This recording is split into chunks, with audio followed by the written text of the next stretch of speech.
कोल्हापूर उत्तर विधानसभा मतदारसंघातील महायुतीचे उमेदवार राजेश क्षीरसागर यांच्या प्रचारार्थ पापाची तिकटी इथं प्रचार सभा आयोजित करण्यात आली होती। या सभेत बोलताना राज्य नियोजन मंडळाचे कार्याध्यक्ष आणि कोल्हापूर उत्तर मतदारसंघातील महायुतीचे उमेदवार राजेश क्षीरसागर यांनी राज्यात कधी नव्हे इतक्या मोठ्या प्रमाणात सर्व घटकांसाठी विविध योजनांची अंमलबजावणी झाली असल्याचं सांगितलं। त्यामुळे मुख्यमंत्री एकनाथ शिंदे यांच्या नेतृत्वाखालील महायुतीच्या सरकारला जनाधार लाभलाय। येत्या निवडणुकीत याची प्रचिती येईल आणि महाविकास आघाडीला जनताच धडा शिकवेल असा विश्वास त्यांनी व्यक्त केला। खवळलेल्या अथांग समुद्राप्रमाणे जनसागर आपल्या पाठीशी उभा राहतोय। हे महायुती सरकारनं केलेलं कार्य आणि विविध योजनांचं फलित आहे। यासोबतच आपण मुख्यमंत्री एकनाथ शिंदे यांच्या माध्यमातून रंकाळा विकास, पूर परिस्थिती रोखण्यासाठी 3200 कोटी रुपये, 275 कोटींचं कन्व्हेन्शन सेंटर तर रस्ते विकासासाठी 100 कोटी रुपये आणले।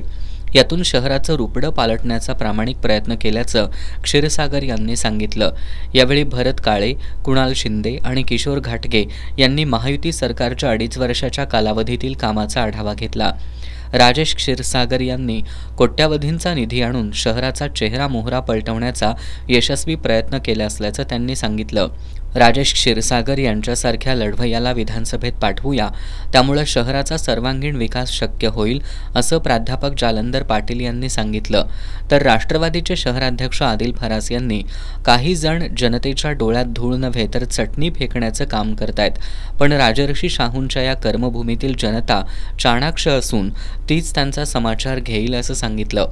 कोल्हापूरचे काही प्रश्न ऐरणीवर आहेत, ते सोडवण्यासाठी दमदार कामगिरी असलेलं महायुतीचं सरकार आणि पर्यायानं राजेश क्षीरसागर यांच्यासारखे लढवय्ये निवडून येणं गरजेचं असल्याचं आमदार जयश्री जाधव यांनी सांगितलं।